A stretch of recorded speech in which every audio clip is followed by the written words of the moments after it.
Hello there. Thanks so much for joining me today. I'm Colleen Klimczak. I'm an organizational and productivity coach and a certified professional organizer. I own Peace of Mind Professional Organizing, LLC. Since 2003, I've been helping my clients live better lives through organizing and organizational and productivity coaching.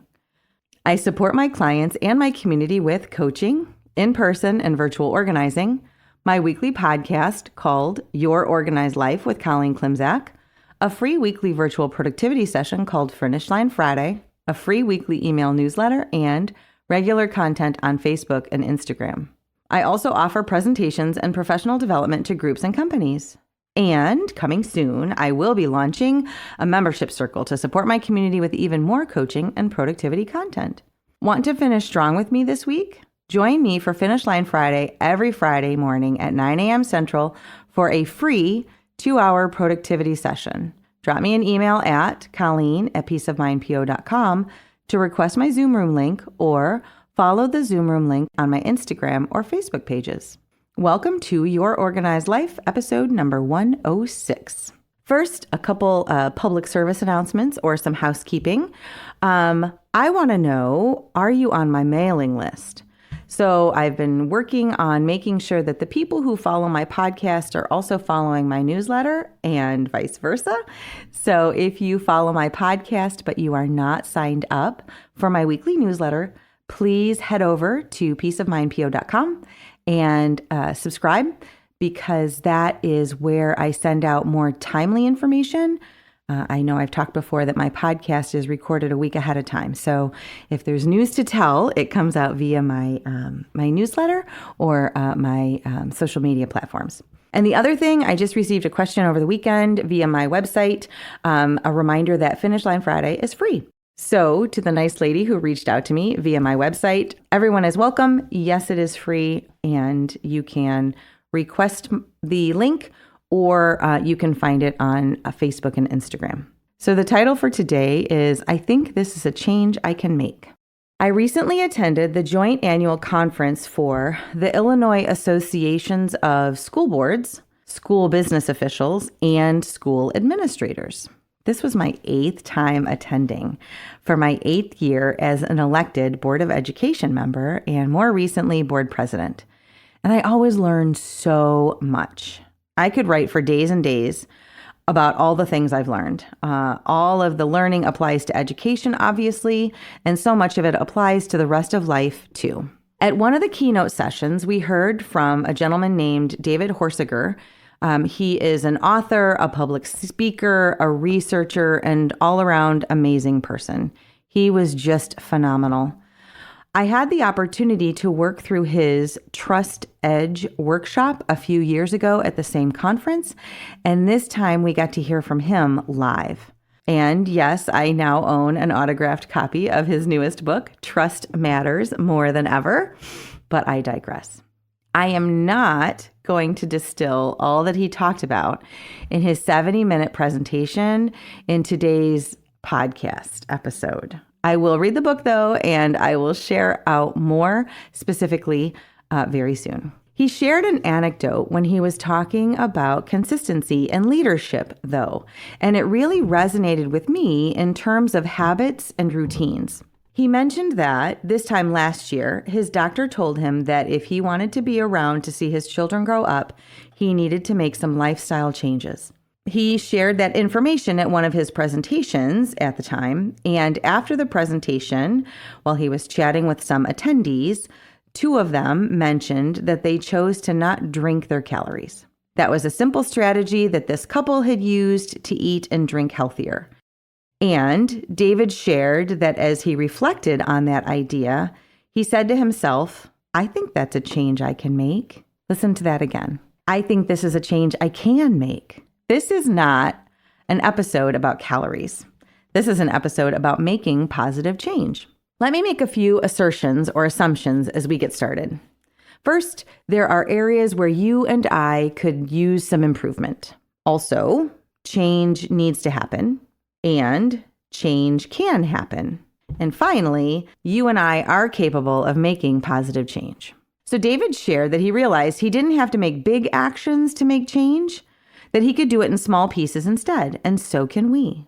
I think this is a change I can make. Exploring and finding those changes we can make to make positive improvement seems more doable, manageable, applicable when we think of it this way. So what does that look like for you and for me? We reflect on our life and our situation. We identify areas for improvement. We set our goals, and we determine the steps we need to take to move us from where we are today to where we want to be. And then we take those steps. I think this is a change I can make. David shared this example. As an international professional speaker, he takes hundreds of flights a year. His simple change to make was to switch from full sugar soda on the flights to diet sodas. He didn't give up every beverage every day. He changed his choices just on airplanes. That felt like a simple switch to him, a change he could make. He identified the situation where he could employ this, and he started making small changes, which he reported yielded big results over time. And I'm asking again, what does that look like for us? It looks like a do this instead of do that, right? We don't need to change the habit in general. We just need to tweak it. If you and I need to make a change, an example could be no red meat. And actually, that's a change that I have been advised to make recently. So I'm not going to stop eating or even stop eating out or stop cooking. I just will not choose red meat. And that's not hard. That is definitely a change I could make. Or we could walk instead of driving a few blocks to a destination. Or we can go to bed at the same time, right? So the habit remains the same, but maybe we add in 10 minutes of meditation and reading a good book instead of doom scrolling for me specifically, so that I fall asleep sooner and get better rest, right? I think that's a change I can make. As in, it doesn't have to be hard. It's doable. It's specific. We've looked at SMART goals in the past: specific, measurable, achievable, relevant, time specific, right? I think this is a change I can make. Doesn't that feel positive and hopeful and reasonable and empowering? It keeps coming back to me in my mind ever since I heard it a couple days ago. We can identify something small we can do to make progress, and then we do it. My priest was talking about this in Mass this morning too, that the kingdom of God is many things, and it's also the small and consistent actions every day. Yes, it may be big and sweeping actions, but it's also showing small kindnesses every day, or making time for prayer every day. Making positive change looks like doing little things consistently. And here is my last point. When I started writing this article, it seemed to me like it would be a New Year's article or a January article and message. I was very passionate about it, so I wanted to write it all down, but I didn't expect, I almost didn't share it this week. However, the message also needs to be, we don't have to wait. When we figure out that we need to make a change and then also figure out what that change is that we can make, we don't have to wait. And I decided I didn't want to wait to share this because any day, any moment is a good time to make a positive change. We don't have to wait. We don't have to wait for January or when we get home from that trip or for the perfect situation to arrive or until the planets align. We can choose small, simple changes and start right now, making those positive changes. I wanted to share this with you and start thinking about it for myself, because I'm never going to ask you all to do something I haven't also thought of or tried, because that's the way this works.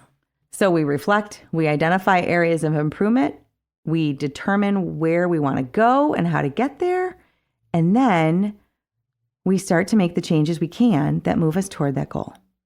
And I think that is a change I can make. Now is a great time to gain support around finishing 2024 strong and setting ourselves up to succeed in 2025. And that is what productivity coaching is all about.